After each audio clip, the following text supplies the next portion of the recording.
엄마, 그 술 절대 드시면 안 돼요. 아니, 지금 거기 있는 거 아무것도 먹지 마세요. 아들 도윤의 식사 초대로 근사한 한정식집 테이블 앞에 앉아 있던 김기순에게 딸 서윤의 다급한 목소리가 휴대전화를 통해 울려 퍼졌습니다. 그 순간 기순은 40년간 병원에서 쌓아온 직감이 강하게 울려오는 것을 본능적으로 느꼈습니다. 이어진 아들의 이상한 전화들, 처음 있는 정성스러운 식사 대접, 그리고 평소와 다른 묘한 뒷맛이 나는 술까지. 아들 도윤과 며느리 은지는 어머니의 모든 움직임을 초조하게 지켜보며 무언가를 기다리고 있었습니다. 그때까지만 해도 기수는 알지 못했습니다.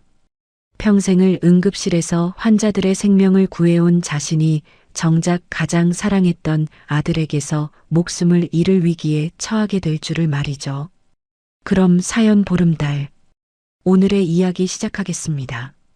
이 이야기는 사흘 전 월요일 아침부터 시작되었습니다. 김기수는 여느 때처럼 새벽 5시에 눈을 떴습니다. 40년 간호사 생활이 만든 습관이었죠. 은퇴한 지 5년이 지났지만 여전히 몸은 현역 시절의 리듬을 기억하고 있었습니다. 침대에서 일어나 창문을 열자 시원한 새벽 공기가 폐 깊숙이 스며들었습니다.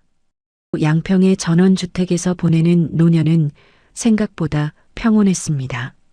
남편을 떠나보낸 지 6년, 처음엔 적막함이 견디기 어려웠지만 이제는 혼자만의 시간도 나쁘지 않았죠. 뒤편 100평 텃밭에서 직접 기른 배추와 무, 상추들이 그녀의 유일한 말동무였습니다. 기수는 고무장화를 신고 텃밭으로 향했습니다. 아직 이슬이 맺힌 배추잎들이 아침 햇살에 반짝였죠. 점심은 항상 혼자였습니다.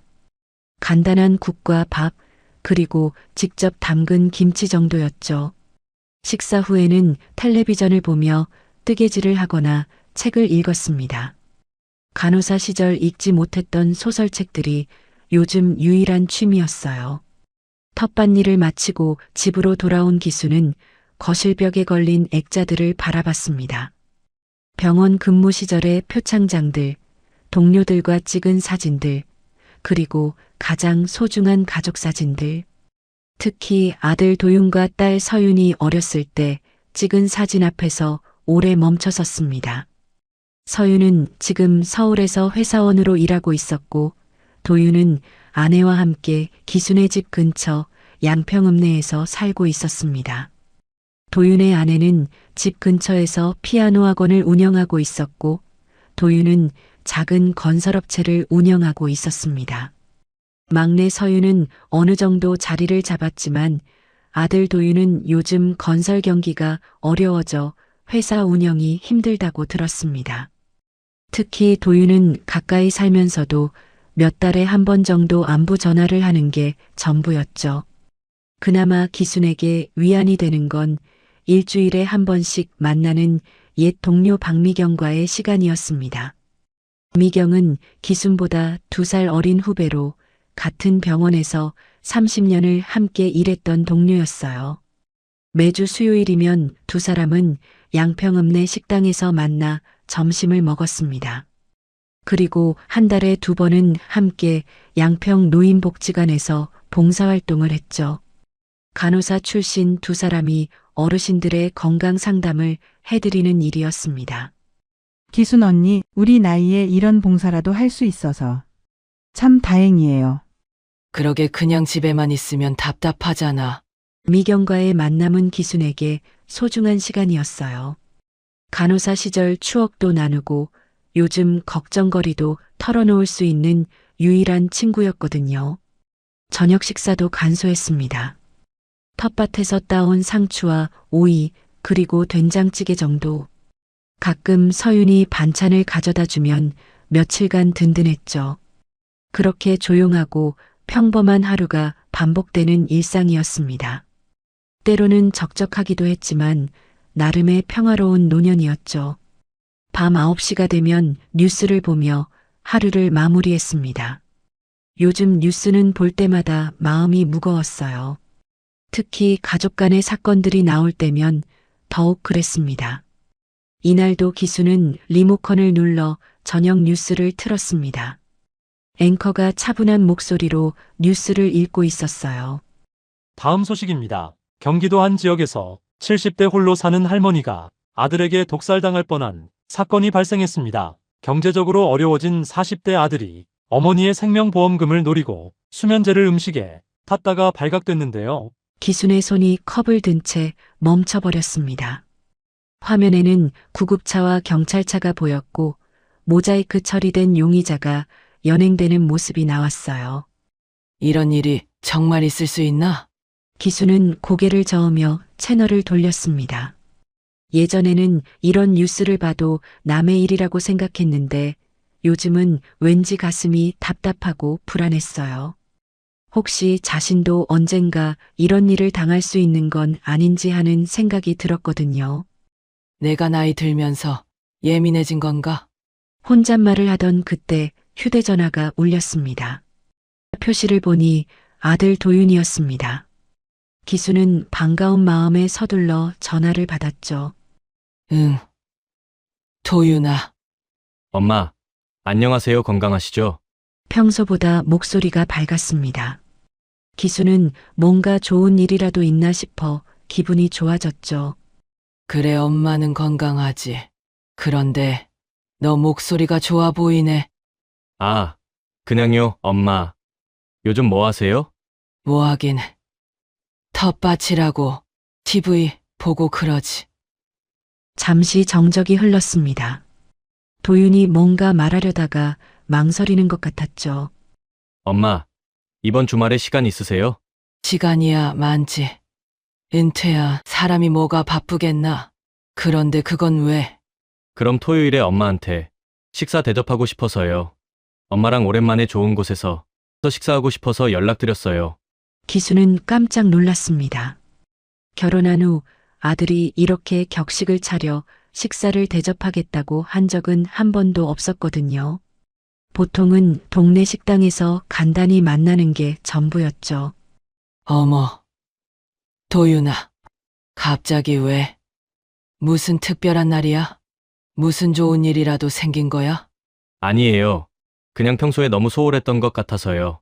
엄마도 이제 70이 다 되셨는데 기순의 가슴이 따뜻해졌습니다.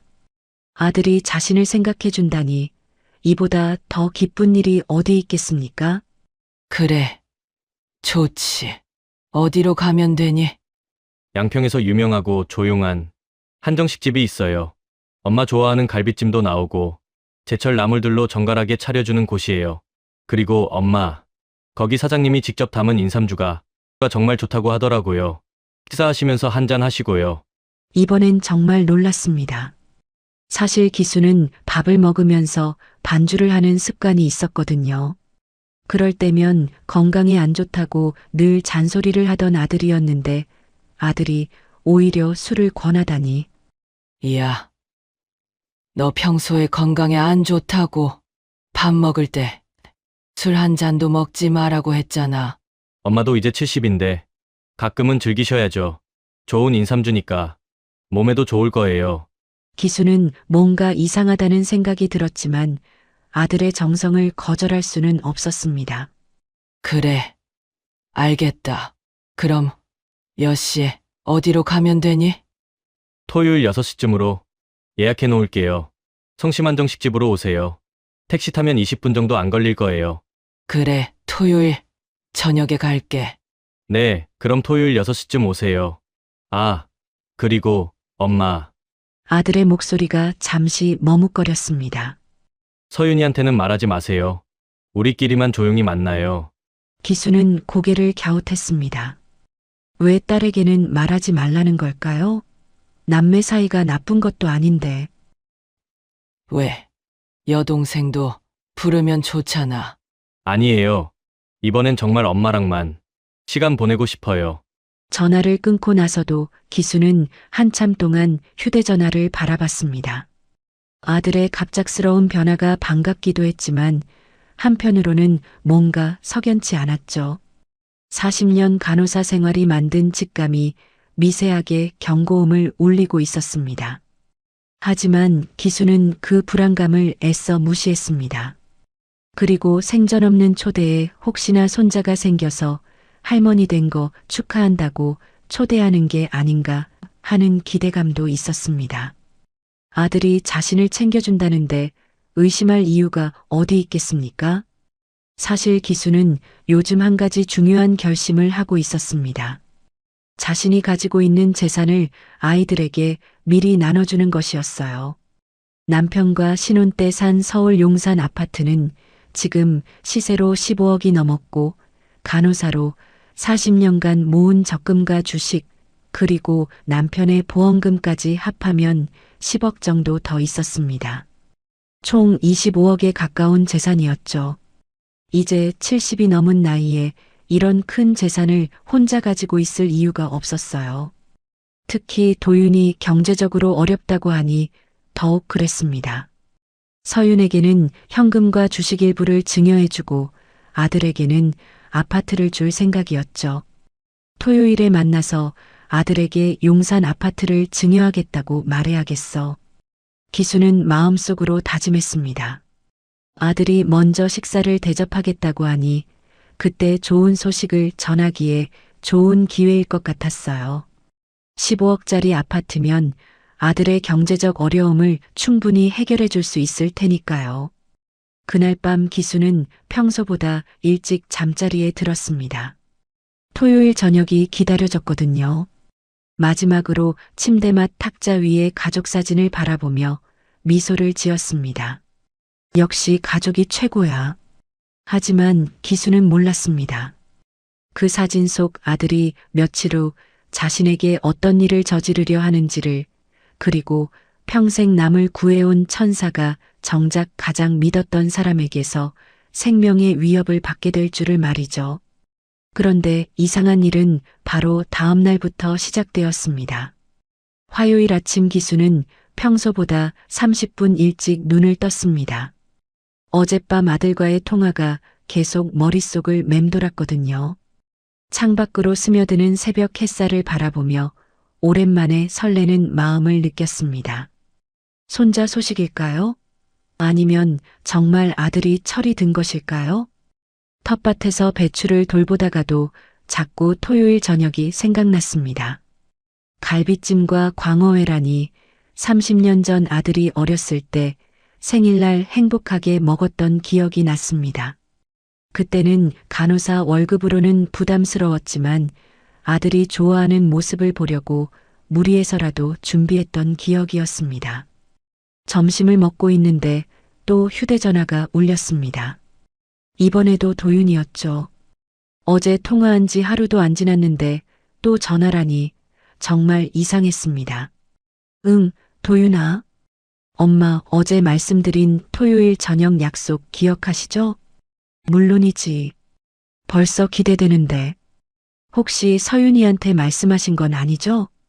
기수는 젓가락 든 손을 멈췄습니다. 왜 이렇게 딸 얘기만 나오면 예민해질까요? 아니야. 말 안 했어.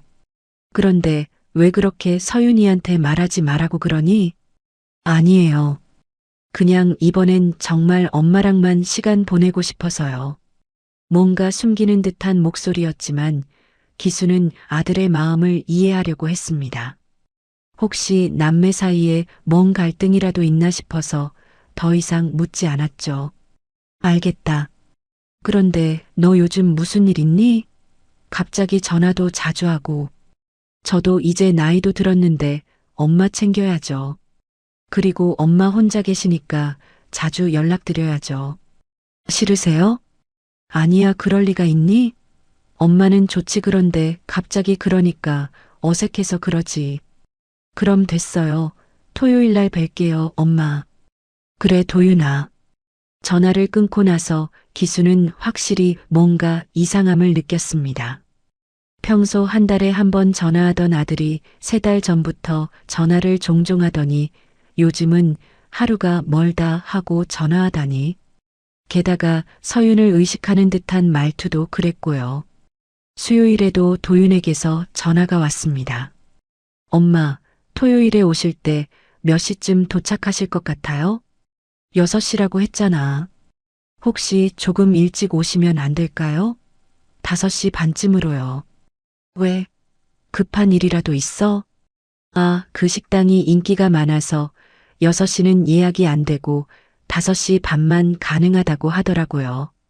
기수는 뭔가 어색했지만 식당 사정이 그렇다고 하니 그러려니 했습니다. 목요일 오후 기수는 양평읍내에 장을 보러 나갔습니다. 평소 일주일치 생필품을 사는 날이었거든요. 과일 가게에서 집에서 먹을 사과를 고르고 있는데 뒤에서 누군가 말을 걸었습니다. 기순 언니. 돌아보니 예전 병원 동료였던 박미경이었습니다.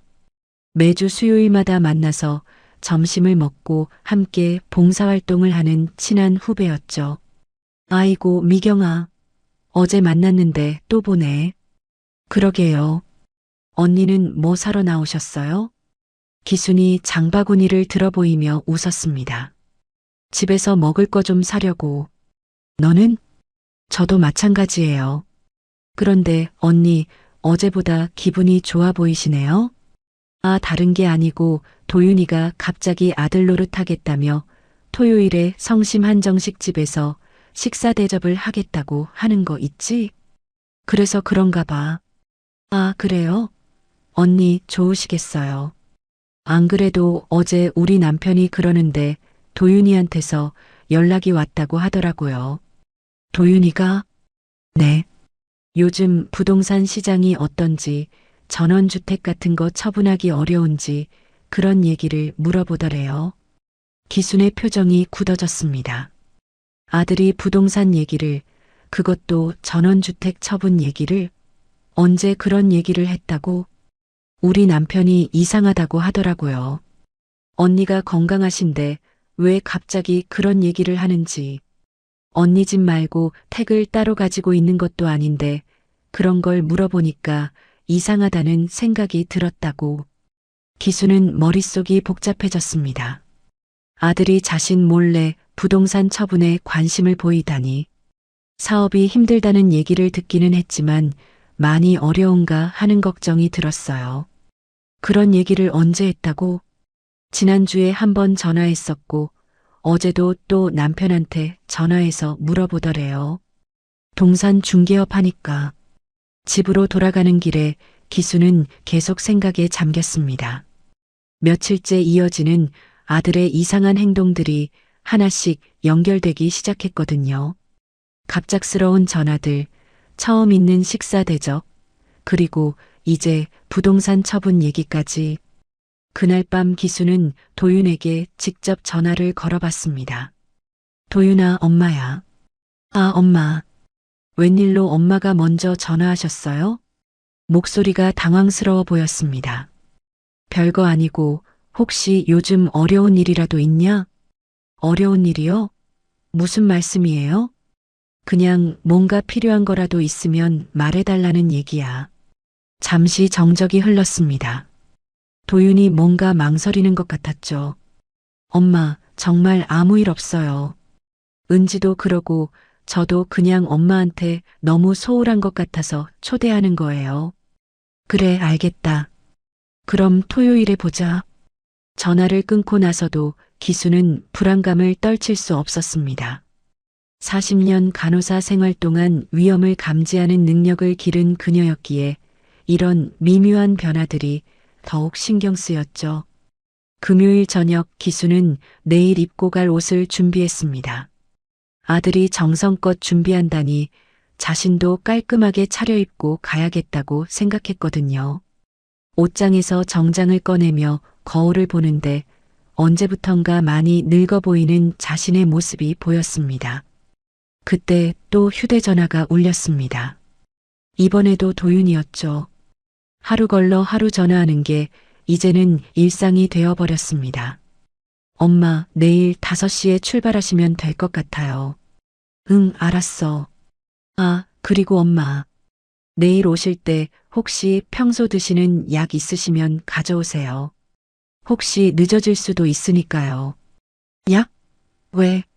저녁 먹고 이야기 좀 하다 보면 밤늦게까지 있으실 수도 있잖아요. 혈압약 같은 거 걸으시면 안 되니까요.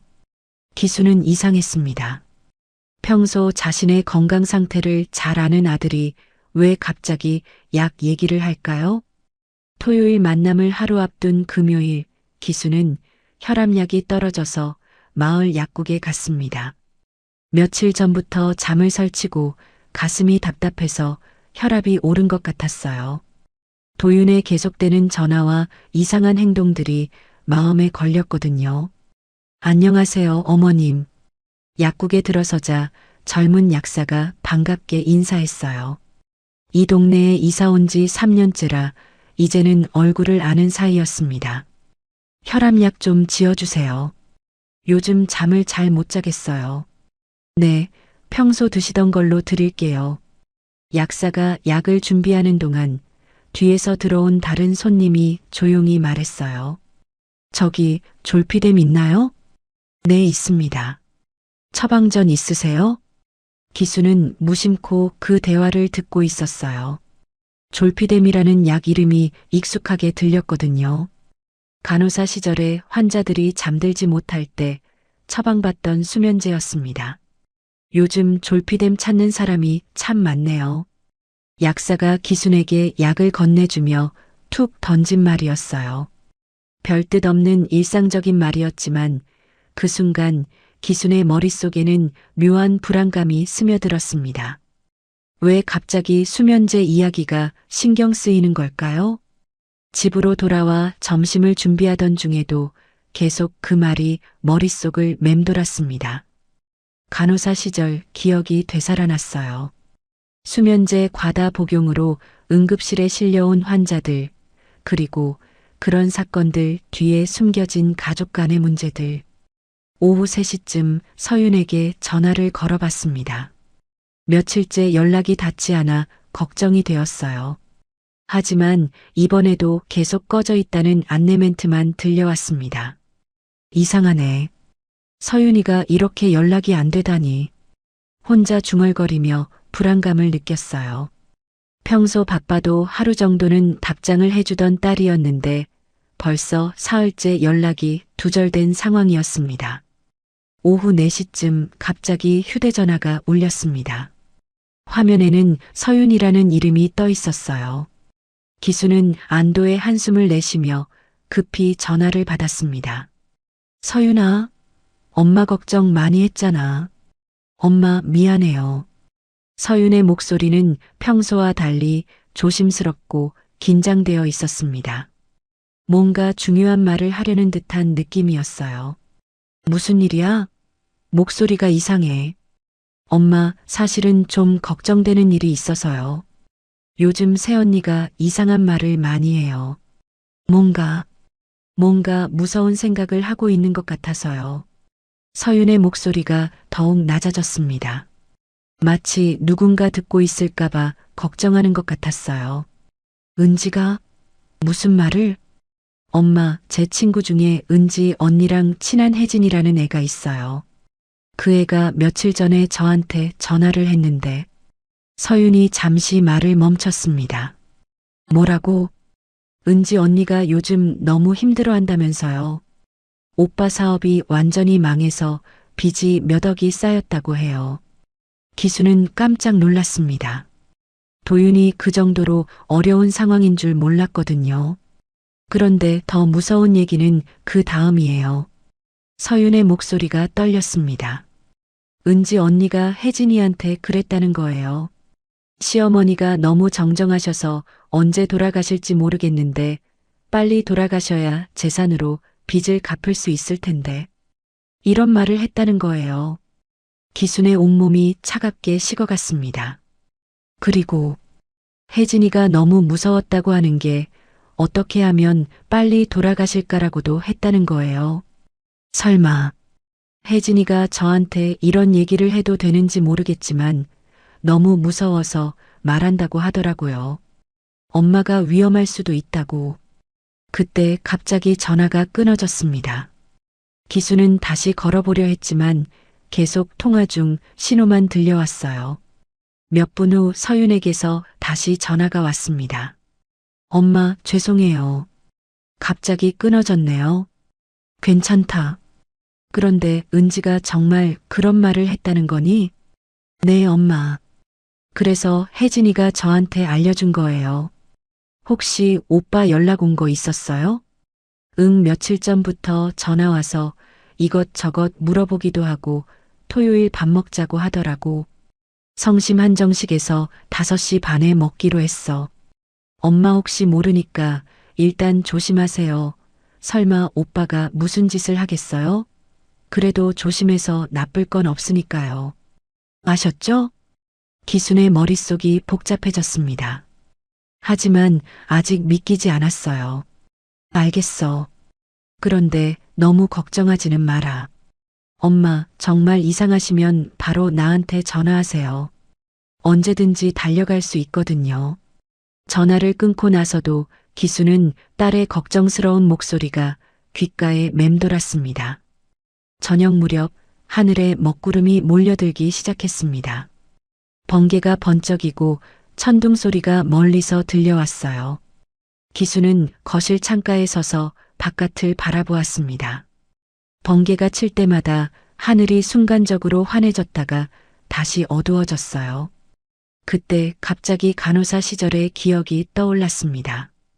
응급실에 실려온 환자들 중에 의식을 잃고 온 사람들이 있었어요.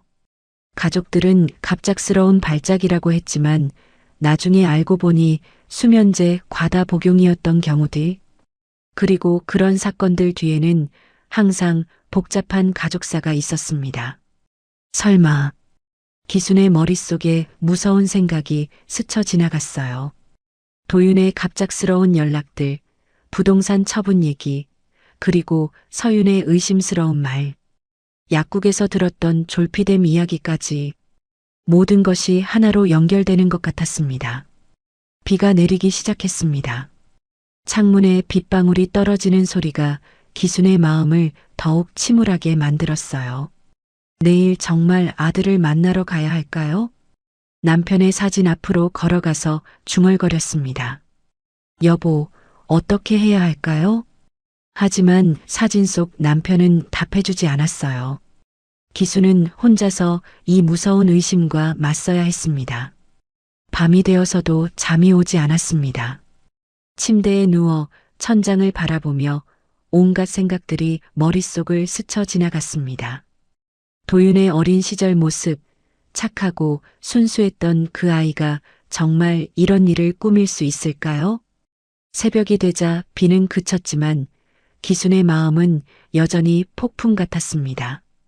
거울을 보니 하룻밤 사이에 얼굴이 많이 지쳐 보였어요. 눈밑이 검게 그늘졌고 입술은 바짝 말라 있었습니다. 내가 너무 예민한 건가? 스스로에게 물어봤지만 불안감은 쉽게 가시지 않았습니다. 간호사로 오랫동안 일하면서 기수는 직감을 무시하지 않는 법을 배웠어요. 환자의 상태가 갑자기 나빠지기 전에는 항상 미묘한 징조가 있었거든요. 시계를 보니 아침 6시였습니다. 오늘 저녁이면 도윤을 만나야 합니다. 가야 할까요? 가지 말아야 할까요? 기수는 마음속 깊은 곳에서 답을 찾으려 했습니다. 간호사로서 쌓아온 경험과 직감이 조심하라고, 위험할 수 있다고 경고하고 있었어요. 하지만 어머니로서의 마음은 아직 아들을 완전히 의심할 수 없었습니다. 그래도 한 가지는 확실했어요. 오늘 저녁 무슨 일이 벌어지든 자신은 준비해야 한다는 것이었습니다. 오랜 경험이 그녀에게 말하고 있었거든요. 언제나 최악의 상황에 대비하라고. 전화를 끊고 나서 기수는 깊은 한숨을 쉬었습니다. 기대 반 불안 반의 마음으로 토요일을 맞이해야 할 것 같았거든요. 토요일 오후 5시 기수는 평소보다 정성스럽게 차려입었습니다. 짙은 남색 정장에 깔끔하게 다린 블라우스, 그리고 아들이 몇 년 전 선물해준 목걸이까지. 거울을 보니 제법 단정해 보였죠. 아들이 말하는 성심 한정식까지는 차로 약 20분 거리였습니다. 기수는 전원주택에 살고 있었고 아들 도윤은 양평읍 내에 살고 있었거든요. 걸어가기엔 애매한 거리라 택시를 불렸죠. 택시 안에서도 기수는 계속 마음이 설렜습니다. 아들이 이렇게 초대한 저녁 식사 자리는 처음이었거든요. 결혼 초기에 한두 번 있었던 것 같은데 그것도 기억이 가물가물한 일이었죠. 택시 안에서 문득 남편 생각이 났습니다. 살아계셨다면 분명 이런 날을 얼마나 기뻐하셨을까요? 우리 도윤이가 철이 들었나 바라며 웃으셨을 테죠. 가슴 한편이 아려왔지만 곧 따뜻한 기대감으로 바뀌었습니다. 양평읍 내 고급 한정식 집에 도착한 것은 5시 25분이었습니다. 아들이 5시 반에 오라고 했으니 딱 맞는 시간이었죠. 도윤이 예약한 한정식 집은 양평읍 내에서도 조용한 골목에 자리 잡고 있었습니다. 성심한 정식이라는 이름의 이 식당은 한옥을 개조해서 만든 곳으로 대문을 들어서자마자 정갈한 정원이 눈에 들어왔어요. 돌담 위로는 은은한 조명이 설치되어 있었고 가을 단풍이 아름답게 물든 작은 나무들이 운치를 더했죠. 어머님, 이쪽으로 오세요. 도윤이 문 앞에서 기다리고 있었어요. 도윤이 기순의 팔을 살짝 부축하며 안내했습니다. 식당 내부는 전통 한옥의 멋을 그대로 살린 인테리어였어요. 낮은 테이블과 방석이 놓인 개별 방들이 복도를 따라 이어져 있었고 은은한 국악이 배경음악으로 흘러나오고 있었습니다. 손님 많지 않네? 네, 여기는 예약제로만 운영해서 조용해요. 엄마가 좋아하실 것 같아서 골랐어요. 도윤이 맨 안쪽 개별룸으로 어머니를 안내했습니다. 창밖으로는 작은 연못이 보였고 그 위에 떠 있는 연잎들이 고즈넉한 분위기를 연출했죠. 가게 문을 열고 들어가는 동안 기수는 왠지 모르게 긴장됐습니다. 수많은 응급 상황을 겪었지만 지금처럼 심장이 두근거린 적은 별로 없었거든요. 우와 엄마, 정말 멋지게 차려입고 오셨네요. 그래, 아들이 정성껏 준비한다니까 나도 좀 격식을 차려야지.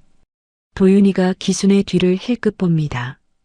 마치 다른 사람이 따라오지 않았나 확인하는 듯한 시선이었죠. 혼자 오셨죠? 이상한 질문이었습니다. 당연히 혼자 올 텐데 왜 확인하는 걸까요? 그럼 뭐 죽은 아버지라도 데려올 줄 알았냐? 기순이 농담으로 받아치자 도윤이 어색하게 웃었습니다. 아, 그게 아니라 서윤이한테 얘기는 안 하셨죠? 또 서윤 얘기였습니다. 왜 이렇게 딸을 의식하는 걸까요? 응, 내가 우리끼리만 만나자고 해서. 도윤의 표정이 살짝 안도하는 것 같았습니다. 그리고 뒤를 돌아보며 복도 쪽을 힐끗 바라봤죠. 개별방으로 들어서자 도윤이 기순을 방석에 앉게 한 후 잠깐 밖으로 나갔습니다. 복도에서 식당 직원과 작은 목소리로 이야기하는 소리가 들렸어요. 저희 오늘 오랜만에 어머님과 조용히 식사하려고 하는데요. 네, 알겠습니다. 음식이 다 나오고 나면 저희가 부르기 전까지는 들어오지 마세요. 개인적으로 중요한 얘기를 해야 해서요. 그렇게 하겠습니다. 벨 누르시면 바로 오겠습니다. 도윤이 다시 방으로 들어왔을 때 곧이어 식당 직원들이 음식을 가져오기 시작했습니다. 기수는 상차림을 보고 깜짝 놀랐습니다. 예상을 훨씬 뛰어넘는 화려한 한정식이었거든요. 싱싱한 광어회가 큼직하게 썰려 접시 가득 담겨 있었고 갈비찜은 윤기가 줄줄 흐르며 김이 모락모락 올라왔습니다. 그 옆에는 전복구이, 잡채, 각종 제철 나물들까지 한 상에 10여 가지가 넘는 반찬들이 정갈하게 차려졌죠. 이게 너무 과하잖아. 돈 많이 들었겠네. 기순이 놀라며 말했습니다. 평소 도윤과 만날 때는 동네 분식집이나 간단한 식당에서 먹었는데 이런 고급 한정식은 처음이었거든요. 엄마, 평소에 어머니한테 잘못한 게 많은데 이 정도는 해야죠. 그때 방문이 살짝 열리며 은지가 들어왔습니다. 평소보다 훨씬 밝은 표정이었고 기순에게 다가와 공손하게 인사했어요. 어머님 오셨어요? 오늘 정말 예쁘게 차려입으셨네요. 아이고 고맙네. 이런 좋은 곳에 데려와줘서. 은지는 평소와 달리 어머니를 살갑게 대하며 말했습니다. 어머님, 창가 쪽 경치가 정말 좋아요. 한번 보세요. 기순이 창가로 향해 정원을 구경하고 있을 때 은지가 도윤에게 작은 목소리로 말했습니다. 여보, 어머님 손 좀 씻고 오시게 해드려요. 식사 전이니까. 그럼 내가 화장실 안내해드릴게. 어머님께서 혼자 가시기엔 이 식당 구조가 복잡해요. 여보도 같이 가서 손 씻고 와요. 은지가 의미심장한 눈빛으로 도윤을 바라봤습니다. 엄마, 식사 전에 손 씻으러 가시죠. 제가 안내해 드릴게요. 도윤이 어머니와 함께 방을 나서는 순간 은지는 재빨리 상위에 인삼주병을 집어들었습니다. 미리 준비해둔 작은 봉지에서 하얀 가루를 꺼내 술병에 넣기 시작했어요. 손이 떨렸지만 재빨리 병을 흔들어 가루가 완전히 녹도록 했습니다. 그리고는 아무 일 없었다는 듯이 제자리에 앉아 차분한 표정을 지었죠. 몇 분 후 기순과 도윤이 돌아왔습니다. 어머님, 편하게 앉으세요. 오늘은 정말 엄마 모시는 날이니까. 기순이 자리에 앉자 도윤이 재빨리 술병을 집어들었습니다. 그리고 어머니 앞잔에 술을 따르기 시작했죠. 투명한 액체가 잔에 부어지는 모습을 보며 기순은 뭔가 이상함을 느꼈습니다. 평소 인삼주라면 황갈색을 띄어야 하는데 이 술은 너무 맑았거든요. 그리고 뭔가 가루 같은 게 떠다니는 것 같았습니다. 잔을 가까이 했을 때 평소 인삼주와는 다른 냄새가 났죠. 이 술 좀 이상하네. 인삼주인데 가루 같은 게 떠다니는 것 같아.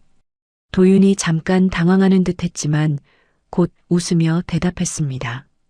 아, 이건 이 가게에서 직접 담근 인삼주라서 그럴 거예요. 몸에 좋은 걸 이것저것 넣어서 만들다 보니 그런 게 생긴 것 같아요.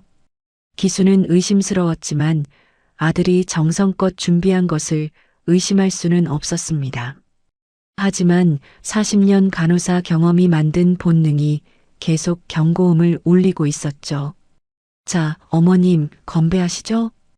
은지가 자신의 잔을 들며 말했습니다. 그런데 이상했습니다.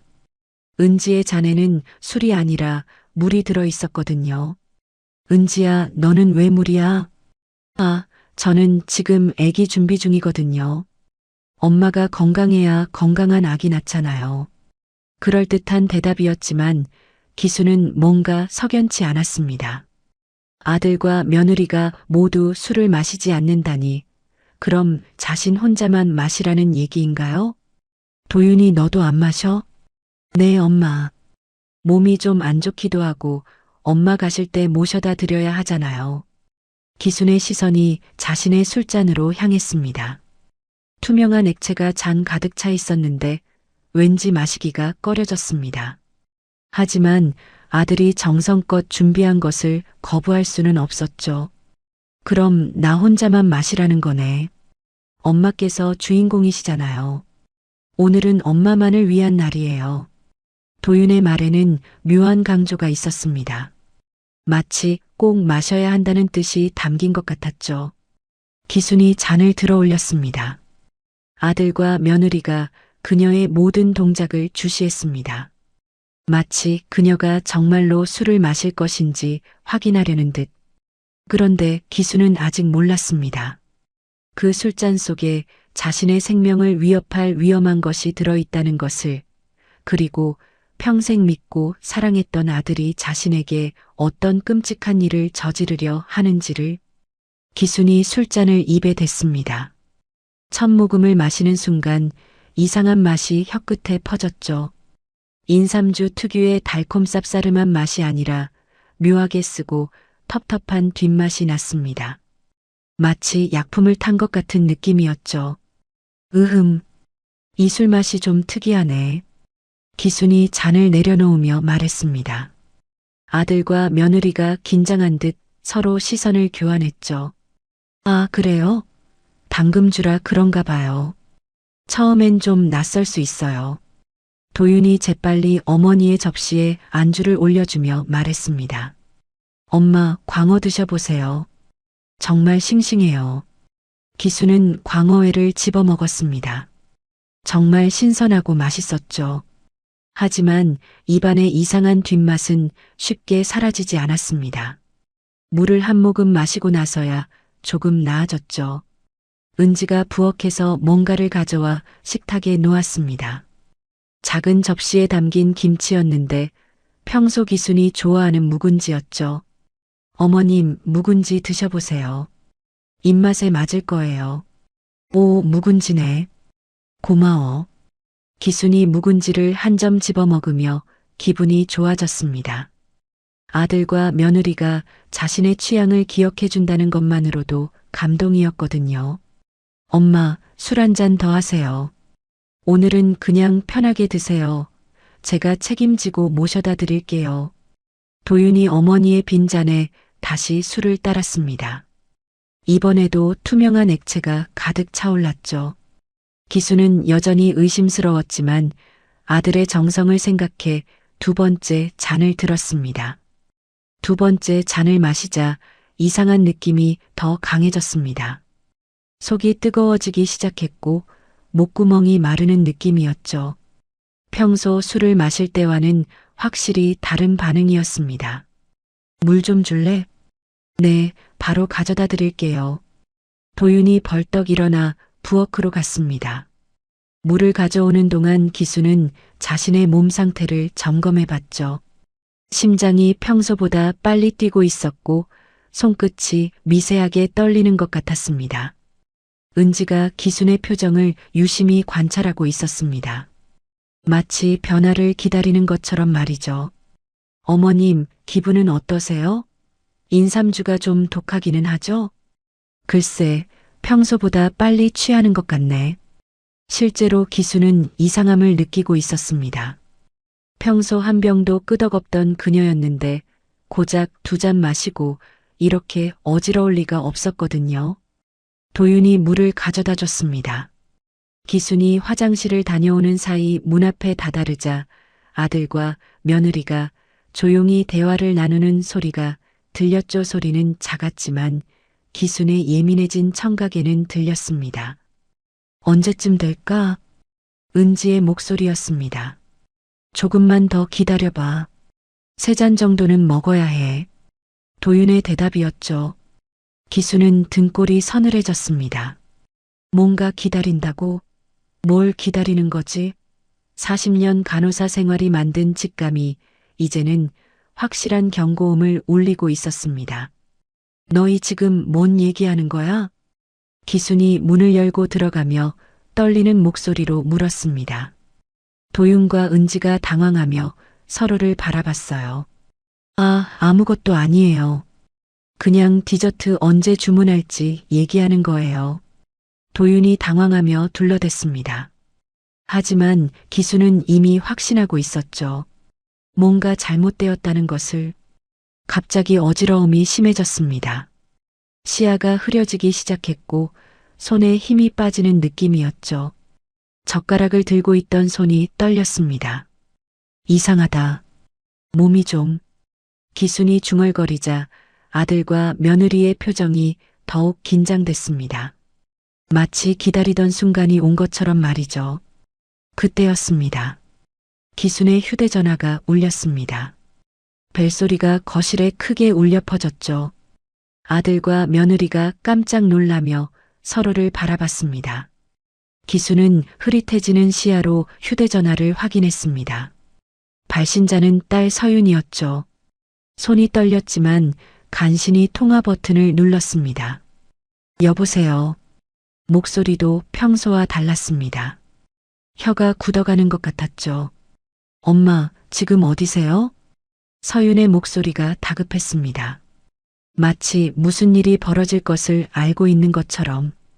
도윤이랑 은지랑 정식집에서 같이 술이랑 저녁 먹고 있어. 엄마, 거기 있는 술 마시지 마세요. 아니, 아무것도 드시지 마세요. 서윤의 절규에 가까운 목소리였습니다. 그 순간 기수는 모든 것을 깨달았죠. 아들이 자신에게 무슨 짓을 한 것인지를. 기순의 온몸이 차갑게 식어갔지만 애써 평정을 유지했습니다. 도윤과 은지가 자신을 주시하고 있다는 걸 알았거든요. 응, 그래, 잘 먹고 있어. 기순이 목소리를 최대한 자연스럽게 유지하며 말했습니다. 손이 떨렸지만 젓가락을 든 채 음식을 집는 척 했어요. 인삼주도 맛있고 음식도 정말 맛있네. 도윤이가 좋은 곡 골라줬어. 도윤과 은지가 서로 긴장한 듯 시선을 교환했습니다. 어머니의 목소리가 평상시와 다르지 않아서 안도하는 것 같았어요. 엄마, 제가 지금 가고 있어요. 경찰도 같이 오고 있고요. 절대 더 드시지 마세요. 전화기 너머로 서윤의 급한 발걸음 소리와 자동차 소음이 들렸습니다. 기수는 휴대전화를 귀에서 살짝 대며 도윤을 바라봤습니다. 서윤이가 늦게까지 일한다고 하네. 걱정된다고. 아, 그래요? 서윤이 요즘 바쁘죠. 도윤이 어색하게 웃으며 대답했습니다. 기수는 다시 전화를 귀에 대고 작은 목소리로 말했습니다. 응, 알았어. 너도 조심해서 들어가고. 전화를 끊은 후 기수는 젓가락을 들고 갈비찜을 집어먹는 척했습니다. 하지만 머리가 점점 무거워지고 시야가 흐릿해지기 시작했어요. 40년 간호사 경험이 지금 자신에게 무슨 일이 일어나고 있는지 정확히 알려주고 있었습니다. 아들과 며느리는 이제 더 이상 숨기려 하지 않았습니다. 그들의 표정에는 당황과 분노가 뒤섞여 있었죠. 하지만 기수는 마지막까지 침착함을 유지했습니다. 40년 간호사 경험이 만든 강인함이 그녀를 지탱하고 있었어요. 도윤아, 이 인삼주 정말 맛있네. 기순이 떨리는 손으로 술잔을 들어 올리며 말했습니다. 너도 같이 마시자. 엄마랑 오랜만에 한잔하는데. 자, 너도 한 잔 받아. 아니에요, 엄마. 저는. 왜? 엄마만 마셔야 하는 이유가 있니? 기순의 목소리가 점점 날카로워졌습니다. 아니야, 괜찮아. 택시 타고 가면 되니까. 너도 한 잔해. 기순이 술병을 들어 도윤의 잔에 따르려 했습니다. 하지만 손이 심하게 떨려서 술이 테이블에 흘렸어요. 도윤은 당황해하며 쩔쩔매고 있었습니다. 그 모습을 본 은지가 냉랭하게 말했어요. 어머님, 그냥 어머님만 드세요. 오빠가 싫다는데 왜 그러세요? 기순이 은지를 날카롭게 쳐다봤습니다. 머리가 점점 무거워졌지만 간호사로서의 직감이 모든 것을 알려주고 있었어요. 혹시 이 술에 뭔가 탔니? 기순이 직접적으로 물었습니다. 더 이상 돌려 말할 힘도 없었거든요. 엄마 무슨... 도윤아, 엄마가 바보인 줄 알았니? 기순의 목소리가 떨렸지만 분노로 가득했습니다. 40년 간호사 하면서 수면제 과다 복용 환자 수없이 봤어. 말하는 도중 기순의 몸이 흔들리기 시작했어요. 젓가락을 든 손이 힘없이 떨어졌습니다. 이게 그런 증상이라는 걸 모를 줄 알았어? 기순의 목소리가 점점 작아졌습니다. 하지만 아들을 바라보는 눈빛만큼은 여전히 날카로웠어요. 도윤과 은지의 표정이 완전히 굳어졌습니다. 더 이상 숨길 수 없다는 것을 깨달은 거죠. 너희들, 어떻게 이런 짓을... 기순이 마지막 힘을 다해 말하려 했지만 그 순간 기순의 몸이 옆으로 기울기 시작했습니다. 마지막까지 버티던 의식이 흐려져가는 것이었어요. 도윤의 마음속에 잠깐이나마 후회가 스쳤어요. 하지만 4억이 넘는 빚과 생계에 대한 절망감이 그 작은 양심을 금세 짓눌렀습니다. 하지만 은지는 달랐습니다. 그녀의 입가에 차가운 미소가 번졌어요. 드디어 목적을 달성했다는 만족스러운 표정이었습니다. 됐어. 이제 끝났어. 은지가 조용히 중얼거렸습니다. 그녀의 눈에는 어떤 죄책감도 보이지 않았어요. 오직 보험금과 해방감만이 그녀의 머릿속을 채우고 있었습니다. 도윤이 아내의 차갑게 변한 모습을 보며 소름이 돋았지만 이미 돌이킬 수 없는 선을 넘어버린 상황이었어요. 그때 현관문이 격렬하게 열리는 소리가 들렸습니다. 경찰입니다. 엄마. 서윤이 경찰과 함께 뛰어들어와 바닥에 쓰러진 어머니의 모습을 보았습니다. 은지의 표정이 순간 굳어졌습니다. 어떻게 여기를? 도윤이 떨리며 물었습니다. 어떻게 알았어요? 서윤이 어떻게 이 모든 것을 알고 경찰과 함께 올 수 있었는지 그 이야기는 몇 시간 전으로 거슬러 올라갑니다. 오후 4시쯤 서윤은 대학 동기인 혜진에게서 급한 전화를 받았어요. 혜진의 목소리는 매우 당황스러워 보였습니다. 서윤아, 은지 언니 때문에 너한테 전화했어. 은지 언니가 왜? 이상한 일이 있어서 그래. 은지 언니가 며칠 전부터 나한테도 그렇고 다른 사람들한테도 이상한 부탁을 하고 있어. 혜진은 숨을 고르며 말을 이었습니다. 여러 사람에게 수면제를 구해달라고 부탁했다는 거야. 서윤의 가슴이 덜컥 내려앉았습니다. 수면제를? 응. 처음엔 잠을 못 잔다고 해서 그러나 보다 했는데 알고 보니까 우리 고등학교 동창들한테 돌아가면서 똑같은 부탁을 하고 있더라고. 서윤은 순간 온몸이 차갑게 식어가는 것을 느꼈어요. 며칠 전 은지가 시어머니가 빨리 돌아가셨으면 좋겠다고 말했다는 이야기와 연결되었거든요. 혜진아, 고마워. 나 좀 급해. 나 바로 경찰서 갈 거야. 응? 왜 갑자기 경찰서를? 설명할 시간 없어. 우리 엄마가 위험할 수도 있어. 서윤은 급하게 전화를 끊고 즉시 경찰서로 향했습니다. 경찰에게 상황을 설명하고 혜진이도 증언해 줄 수 있다고 했어요. 그리고 도윤이 예약한 식당 위치를 알아내어 급하게 달려왔던 것입니다. 그리고 지금 서윤의 예감은 끔찍하게도 현실이 되어버렸습니다. 엄마. 서윤이 달려가 쓰러지는 어머니를 붙잡으며 울부짖었습니다. 엄마, 정신 차리세요. 엄마. 기순의 손은 차갑고 떨리고 있었어요. 경찰입니다. 모두 제자리에 있으세요. 경찰관들이 도윤과 은지를 제지했고 구급차 사이렌 소리가 멀리서 들려오기 시작했습니다. 도윤과 은지의 얼굴이 순식간에 창백해졌습니다. 신고받고 왔습니다. 살인미수 사건이라는 신고를 받았습니다. 경찰 중 한 명이 도윤과 은지를 바라보며 말했습니다. 무슨 말씀을 하시는 거예요? 오해예요. 저희가 왜 어머니를 해쳐요? 도윤이 당황하며 소리쳤습니다. 여전히 모른 척하려 하고 있었어요.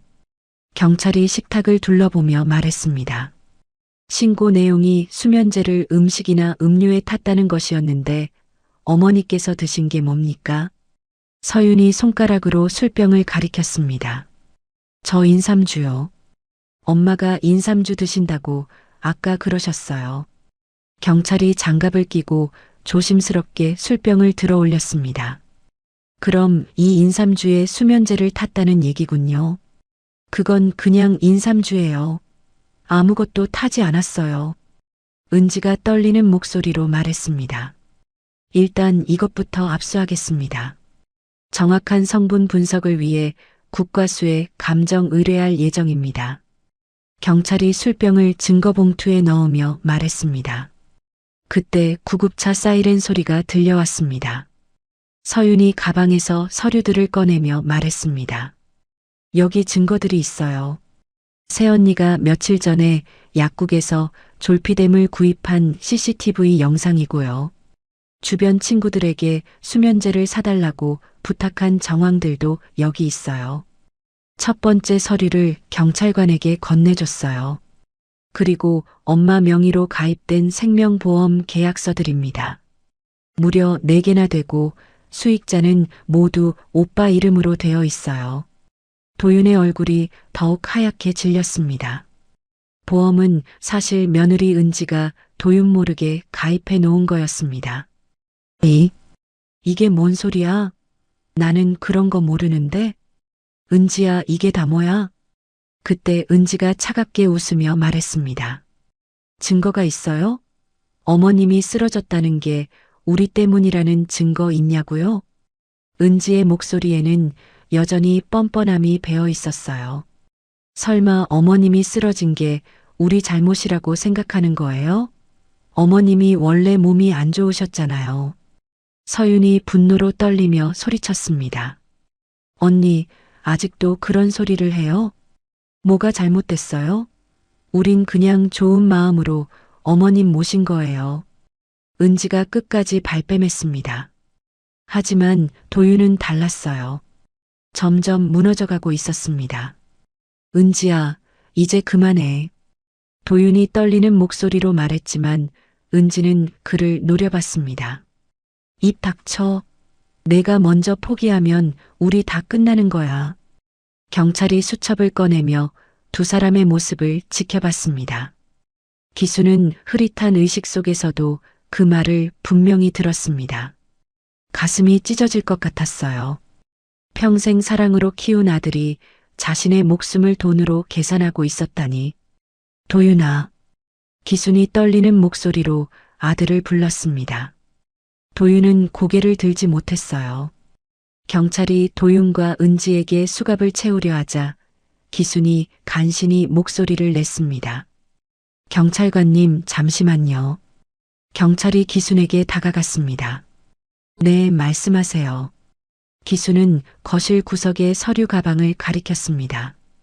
양평으로 이사 오기 전 서울 용산에 있는 아파트를 팔지 않고 매매를 준비 중이어서 부동산 등기를 가지고 다니고 있었거든요. 저기, 부동산 등기부 가져와 보세요. 도윤과 은지가 놀란 표정으로 가방을 바라봤습니다. 경찰이 가방에서 서류들을 꺼내 확인하기 시작했어요.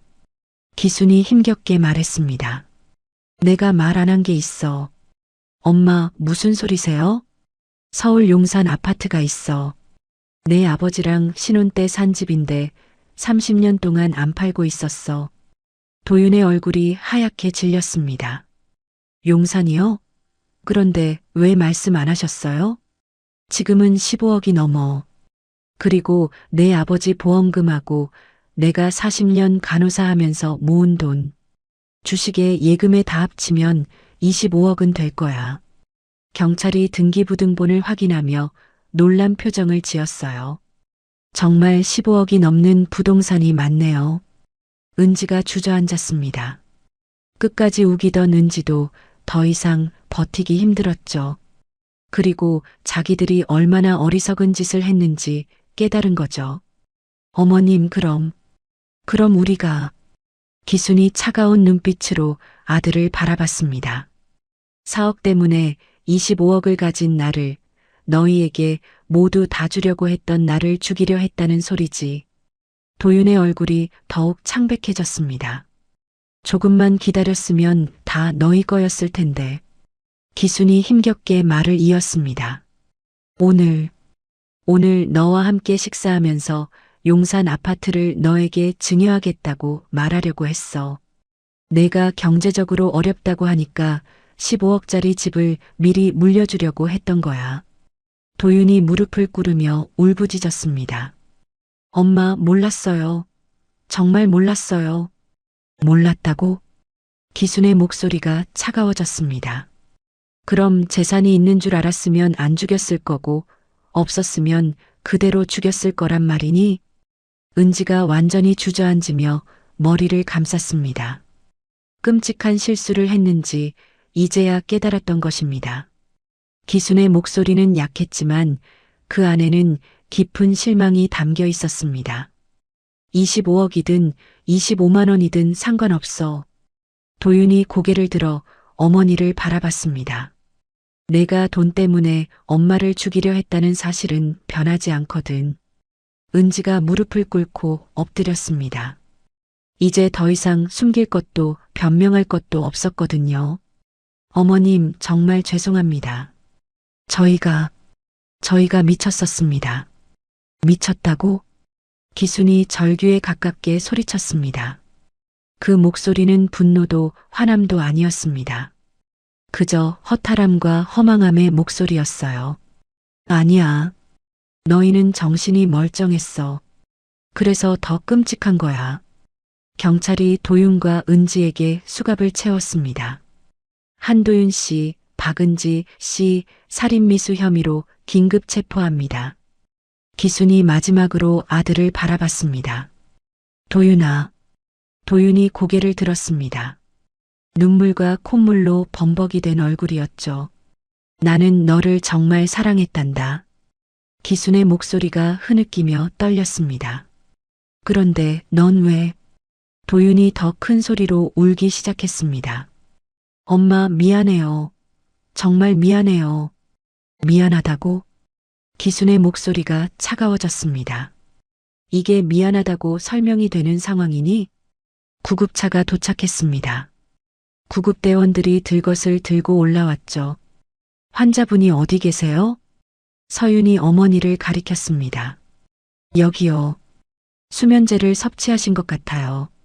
구급대원이 기순의 맥박을 재고 혈압을 측정했습니다. 의식은 있으시네요. 바로 병원으로 가셔야겠어요. 기순이 들것에 누우면서 마지막으로 아들을 바라봤습니다. 도윤아, 넌 이제 엄마 마음속에서 너를 내보냈다. 도윤이 절규하며 어머니에게 달려들려 했지만 경찰이 제지했습니다. 엄마가 우리를 얼마나 사랑하셨는데 어떻게 엄마를 죽이려 할 수 있어? 서윤이 울면서 오빠의 가슴을 주먹으로 치며 소리쳤습니다. 아빠 돌아가시고 엄마 혼자 어떻게 우리 남매를 키웠는지 누구보다 오빠가 더 잘 알잖아. 어떻게 엄마한테 이럴 수 있어?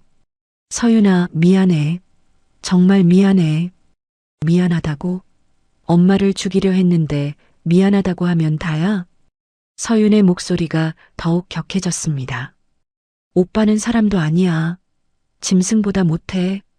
서윤아, 40년간 간호사 하시면서 남의 생명 구하느라 고생하신 엄마를, 밤낮 없이 일하시면서 우리 대학까지 보내주신 엄마를, 서윤이 목이 메어 말을 잇지 못했습니다. 그 은혜를 원수로 갚았어. 어떻게 그럴 수 있어? 엄마가 죽으면 재산 타먹고 좋겠다고 생각했지? 그게 사람이 할 짓이야? 서윤아, 제발 오빠가 잘못했어. 오빠, 나는 오빠를 절대 용서하지 않을 거야. 절대로. 서윤이 눈물과 콧물로 범벅이 된 얼굴로 절규했어요. 너는 이제 내 오빠도 아니야. 엄마 목숨을 노린 살인자일 뿐이야. 두 번 다시 엄마 앞에 내 앞에 나타나지 마. 이 쓰레기 개자식아. 경찰이 서윤을 진정시키려 했지만 그녀의 분노는 쉽게 가라앉지 않았어요. 하지만 기수는 더 이상 아들을 보지 않았습니다. 눈을 감고 들것에 누워있을 뿐이었죠. 구급차가 떠나고 나서 거실에는 정적만이 남았습니다. 경찰이 도윤과 은지를 끌고 나가는 소리만 복도에 울려 퍼졌어요. 한도윤 씨, 박은지 씨 살인미수 혐의로 긴급 체포합니다. 수갑 소리가 차갑게 울렸습니다. 도윤이 마지막으로 절규했어요. 엄마, 제발 용서해 주세요. 하지만 기수는 이미 구급차에 실려 멀어져 가고 있었습니다. 거실에는 깨진 술잔 조각들과 약품 냄새만이 남았어요. 한때 화목했던 가정이 완전히 파괴되어 버린 현장이었습니다. 경찰차가 떠나고 이제 이 집에는 아무도 남지 않았어요.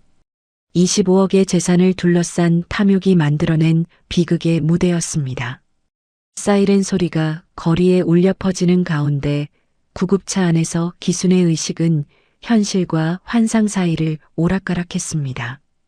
산소 마스크 너머로 들리는 구급대원들의 목소리가 점점 멀어져 갔어요. 혈압이 계속 떨어지고 있어요. 수액 투여량을 늘려야겠네요. 의식 상태는 어떻습니까? 간헐적으로 반응하고 있지만 수면제 성분이 아직 많이 남아 있어서 기수는 그 말들이 마치 깊은 물속에서 들리는 것처럼 느껴졌어요. 눈꺼풀이 납덩이처럼 무거웠고 몸 전체가 솜에 쌓인 듯 했습니다. 서윤이 어머니의 손을 꽉 잡고 있었어요. 따뜻한 딸의 손길만이 기순을 현실에 붙잡아두는 유일한 끈이었습니다. 엄마, 들리세요? 곧 병원에 도착해요. 조금만 더 버텨요. 서윤의 목소리는 울음으로 젖어 있었습니다. 어머니를 거의 잃을 뻔했다는 충격이 아직 가시지 않았어요. 기수는 대답하고 싶었지만 입술이 움직이지 않았습니다. 대신 마음속으로 딸에게 말했어요. 고마워, 서윤아. 내가 아니었다면. 그때 갑자기 귓가에 익숙한 목소리가 들려왔습니다. 기순아, 고생 많았어. 남편의 목소리였습니다. 평생 그리워하던 그 따뜻한 음성. 여보, 이번엔 내가 구원받을 차례야. 잘 견뎌냈어. 기수는 눈물을 흘리며 눈을 감았습니다. 40년간 남의 생명을 구해온 간호사가 마지막에는 딸의 사랑으로 자신이 구원받는 순간이었어요. 그와 동시에 기순의 의식 속에 오래된 기억들이 스쳐 지나가기 시작했습니다.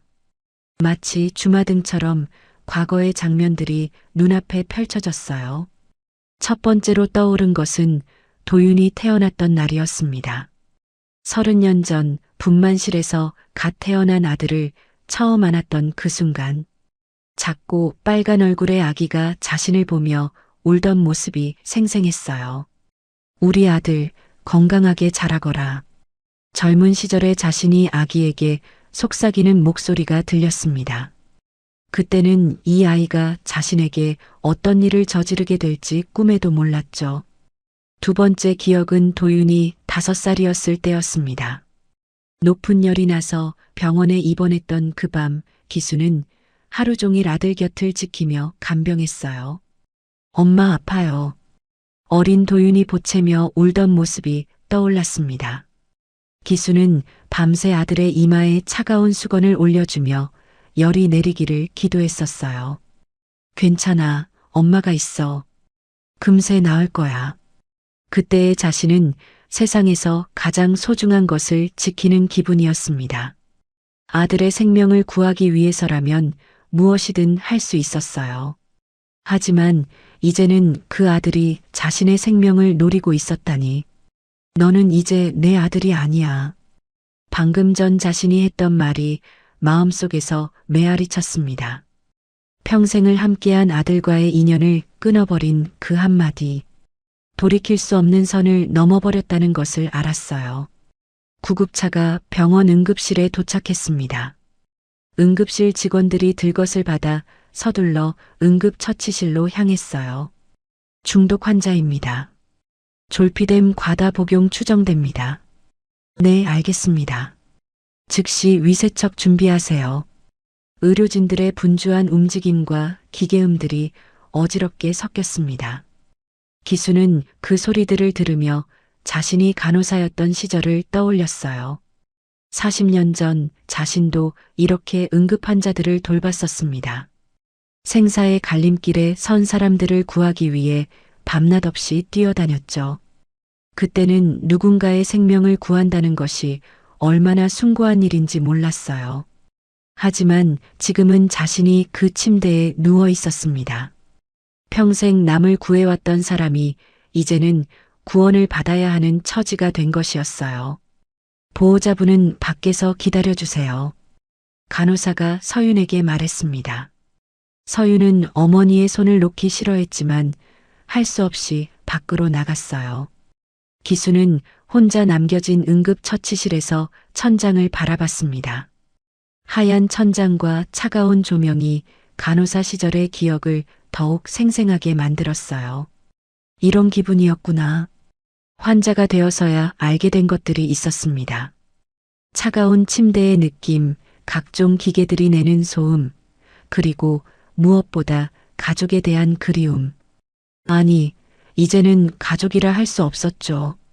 도윤은 이미 자신의 아들이 아니었습니다. 서윤만이 진짜 가족이었어요. 그때 병실에서도 다시 남편의 목소리가 들려왔습니다. 기순아, 이제 정말 마음 편히 쉬어도 돼. 기순은 눈을 감고 남편의 목소리에 집중했어요. 여보, 나 올바른 선택을 한 걸까? 네 마음이 원하는 대로 해. 네 선택이 옳아. 도윤이를 완전히 포기해도 될까? 용서는 내가 할 일이 아니야. 도윤이는 이미 선을 넘었어. 이제는 서윤이와 새 출발을 하는 거야. 남편의 말에 기수는 고개를 끄덕였습니다. 정말로 아직 해야 할 일들이 남아 있었어요.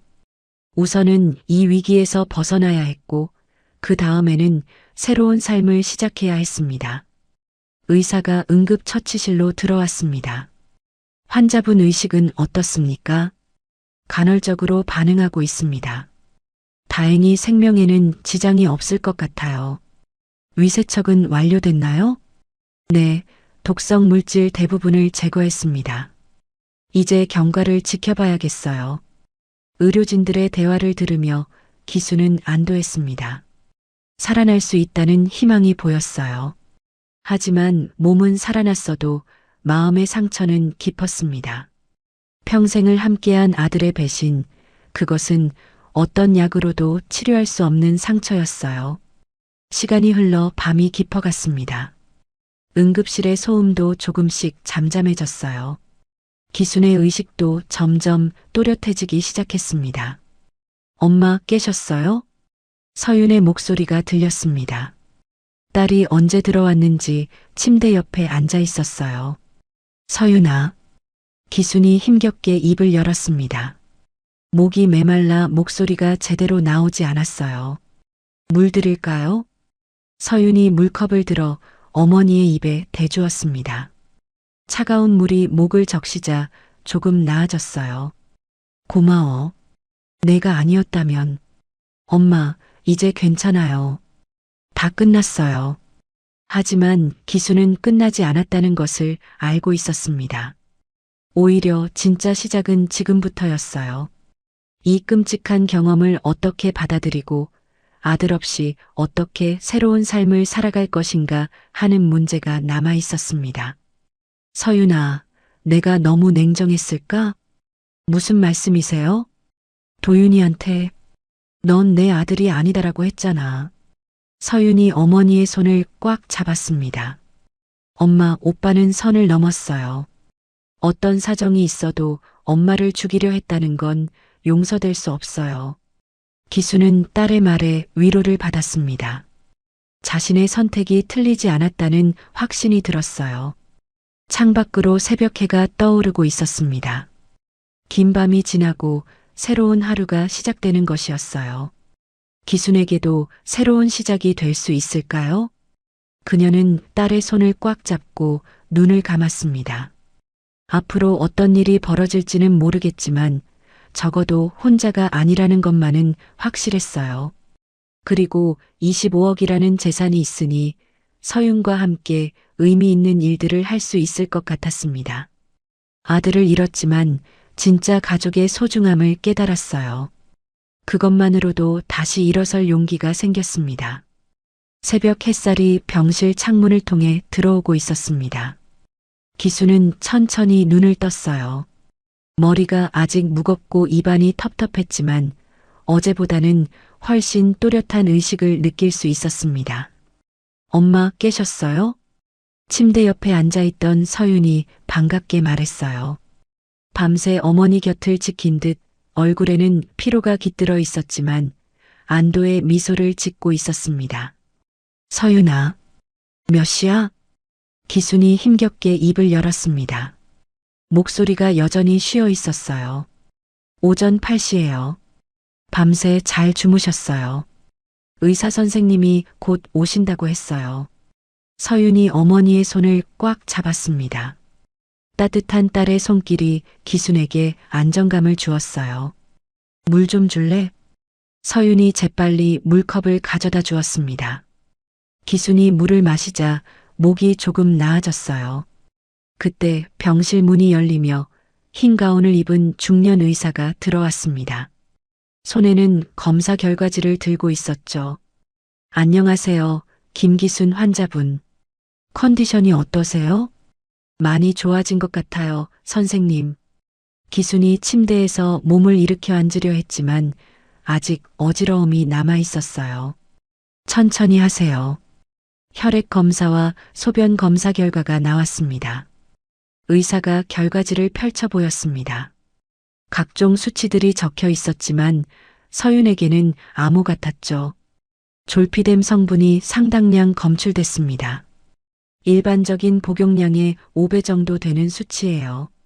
서윤의 얼굴이 창백해졌습니다. 정말로 오빠가 어머니를 독살하려 했다는 것이 과학적으로 증명된 거죠. 다행히 환자분께서 많이 드시지 않으셨고 평소 건강 상태가 좋으셔서 생명에는 지장이 없습니다. 기순이 침대에서 몸을 일으키려 했지만 아직 어지러움이 남아 있었어요. 40년간 단련된 간호사의 체력이 아니었다면 정말 위험했을 것 같았습니다. 하루 정도 더 관찰하시면서 체내 독성 물질을 완전히 배출시켜야 합니다. 내일 오후쯤에는 퇴원 가능할 것 같아요. 의사가 나간 후 병실에는 무거운 침묵이 흘렀습니다. 이제 모든 것이 확실해진 거죠. 도윤이 정말로 어머니를 죽이려 했다는 것이. 기수는 창밖을 바라봤습니다.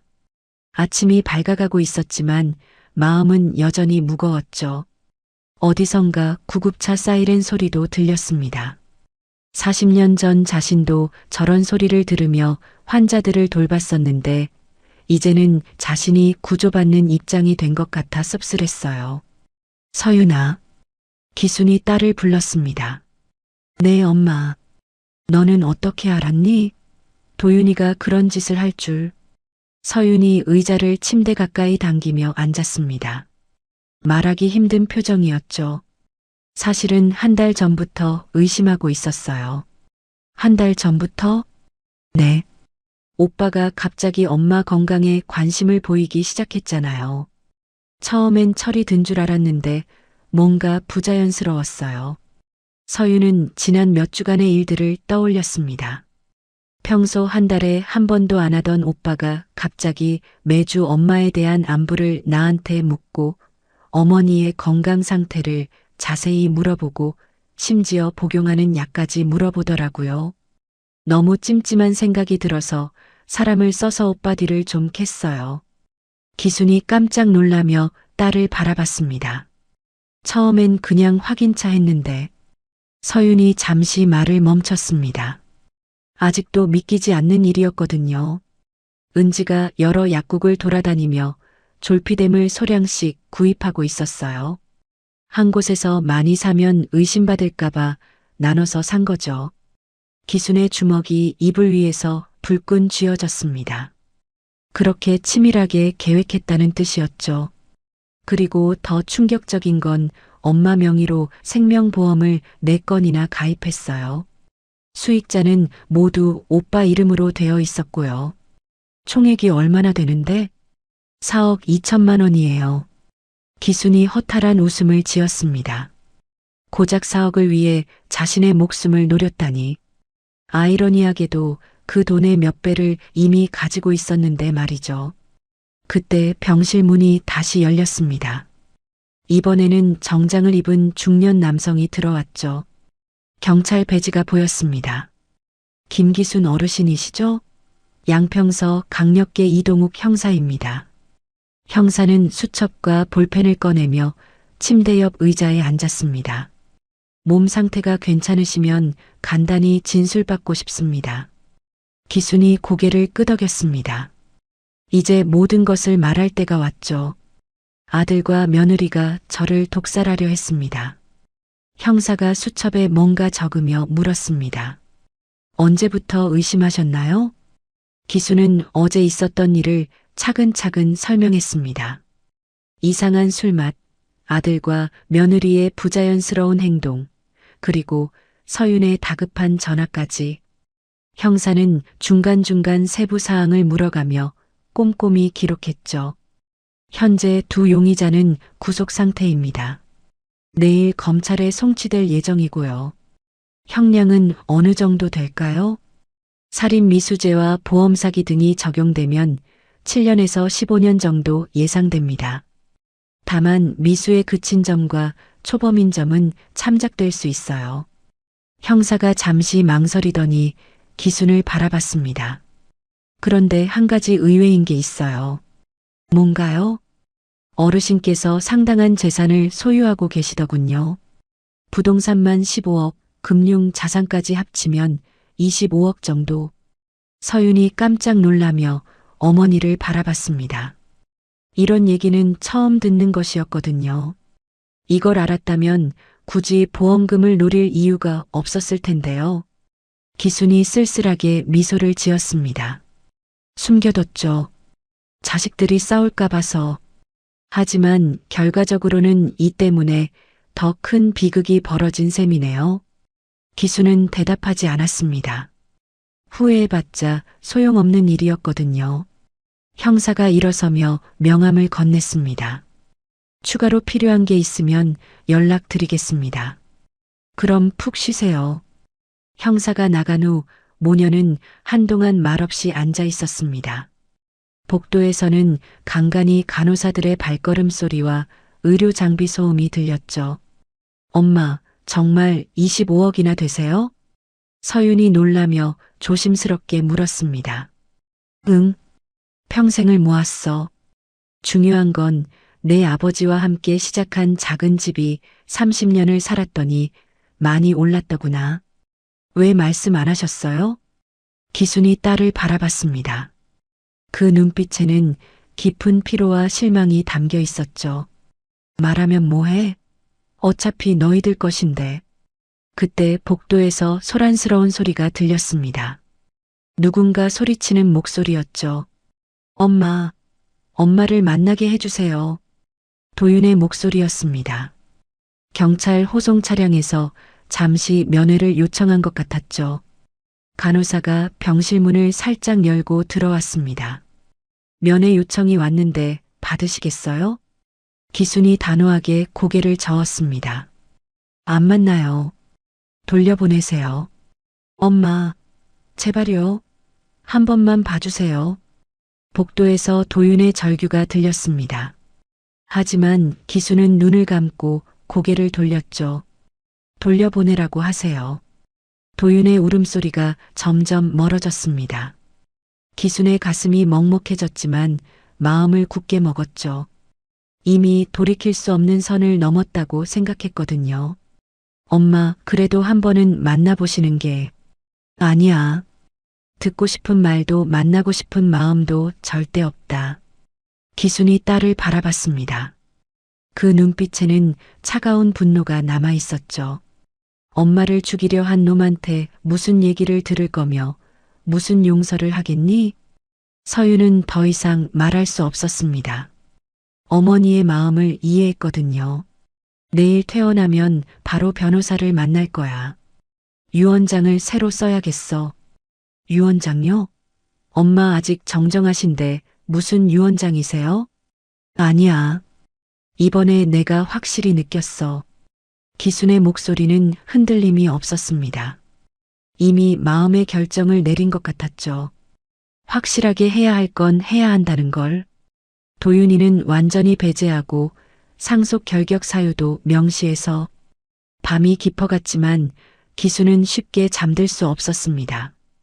지난 30년간 키워온 아들에 대한 기억들이 주마등처럼 스쳐 지나갔거든요. 하지만 그 모든 추억들이 이제는 고통스러울 뿐이었습니다. 창밖으로는 별이 유난히 밝게 빛나고 있었어요. 남편이 하늘에서 지켜보고 있는 것 같았습니다. 여보, 내가 잘한 걸까? 기수는 혼잣말을 하며 눈을 감았습니다. 내일부터는 정말로 새로운 시작을 해야 할 때였습니다. 25억이라는 재산을 어떻게 의미 있게 쓸 것인지, 그리고 남은 인생을 어떻게 살아갈 것인지 결정해야 했어요. 하지만 한 가지는 확실했습니다. 서윤이 있기에 혼자가 아니라는 것. 그것만으로도 충분한 희망이었습니다. 3주 후 양평지방법원 제3법정에는 이른 아침부터 사람들이 몰려들었습니다.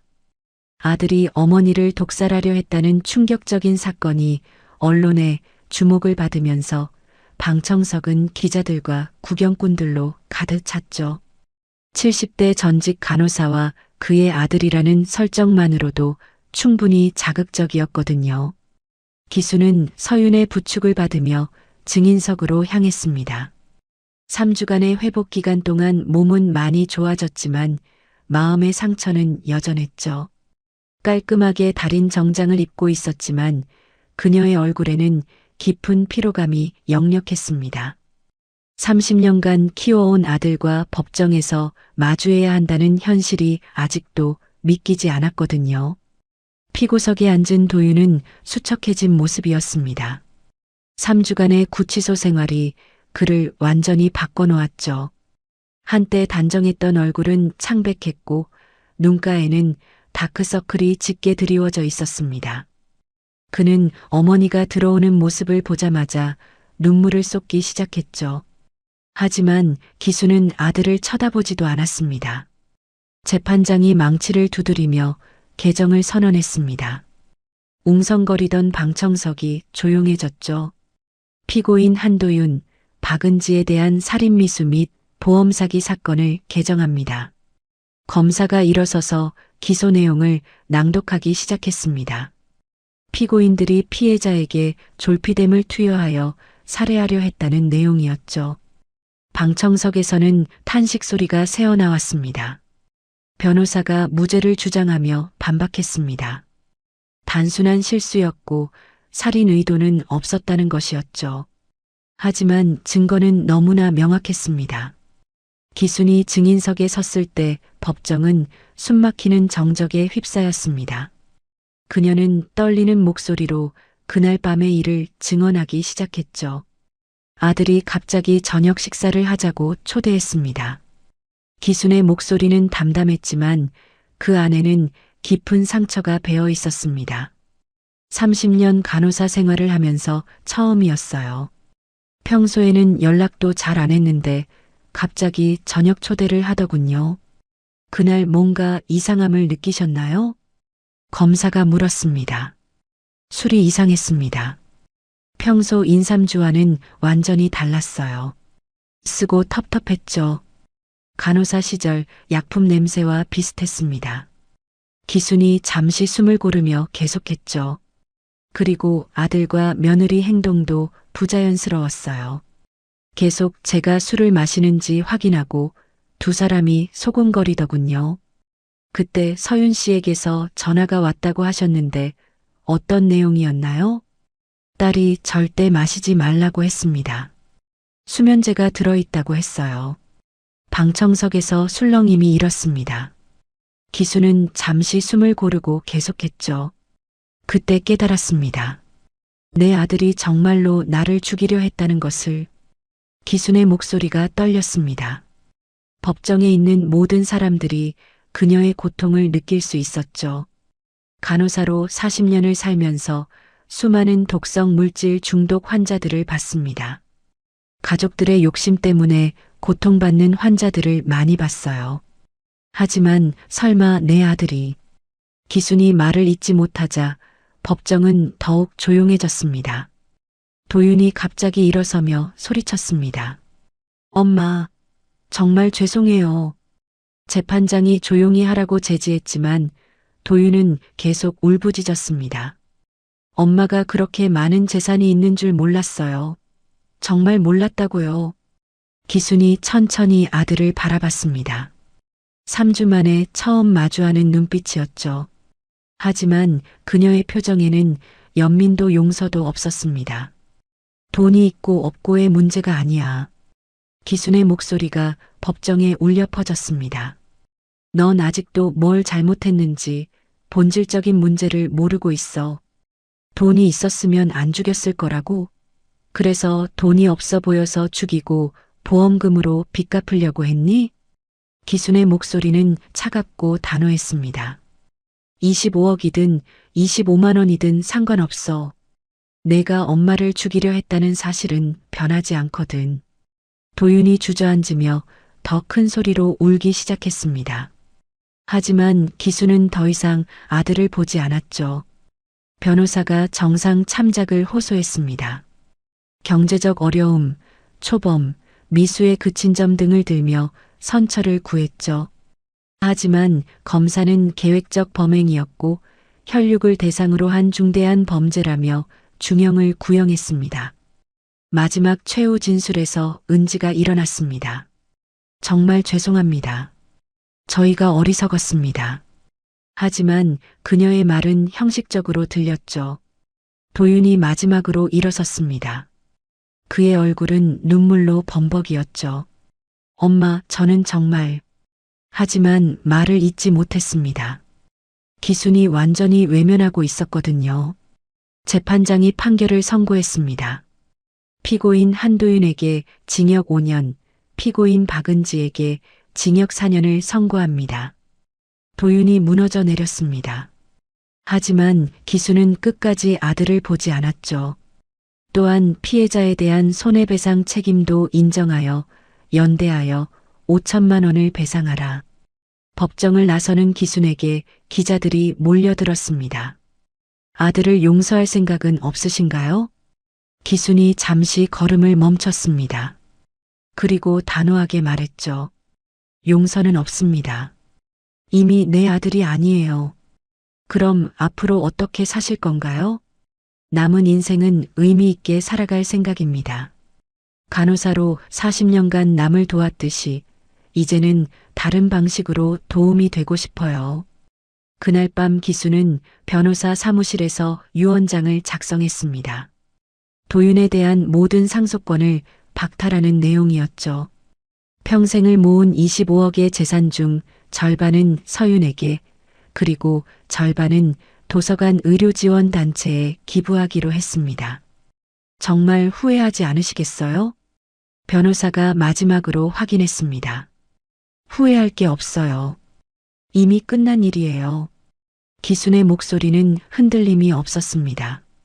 그녀는 이미 마음의 결정을 내렸거든요. 간호사로 살면서 많은 가족을 봤어요. 진짜 가족은 혈연이 아니라 서로를 아끼는 마음이라는 걸 알았거든요. 집으로 돌아가는 길 기수는 하늘을 올려다봤습니다. 별이 유난히 밝게 빛나고 있었죠. 남편이 하늘에서 지켜보고 있는 것 같았습니다. 여보, 내가 잘한 걸까?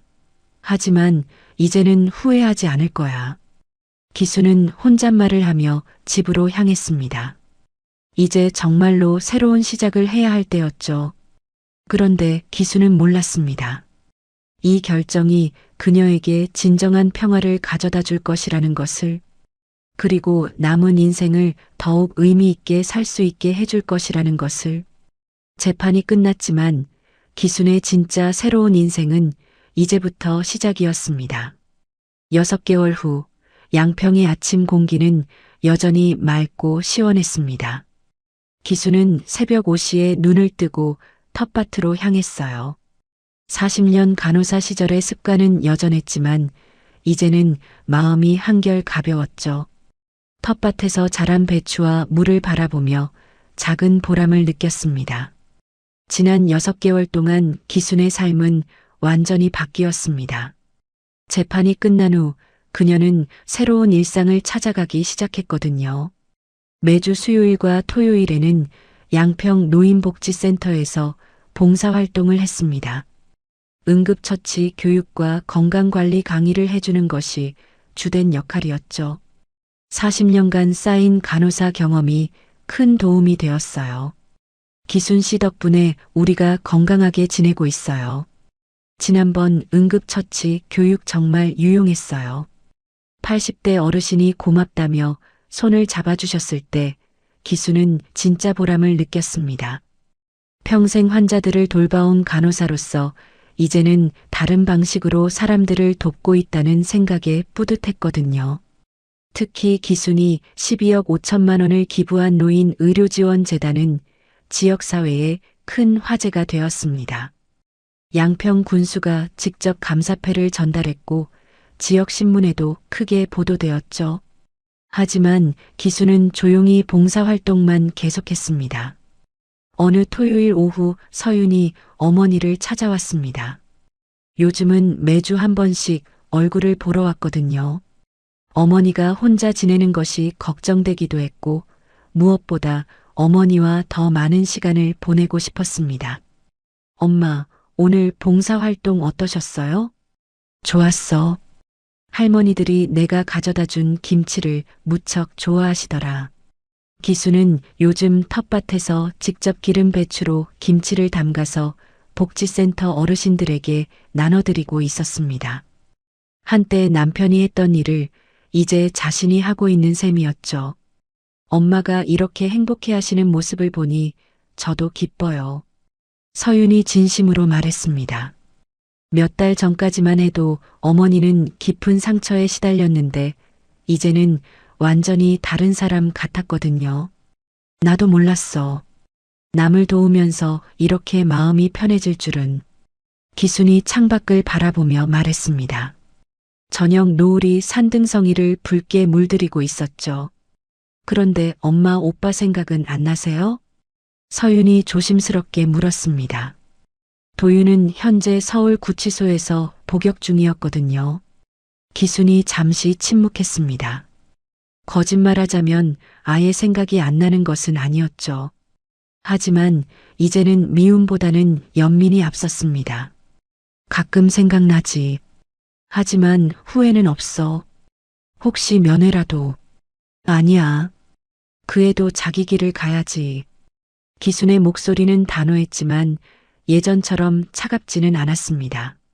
시간이 많은 것을 치유해 준 것 같았죠.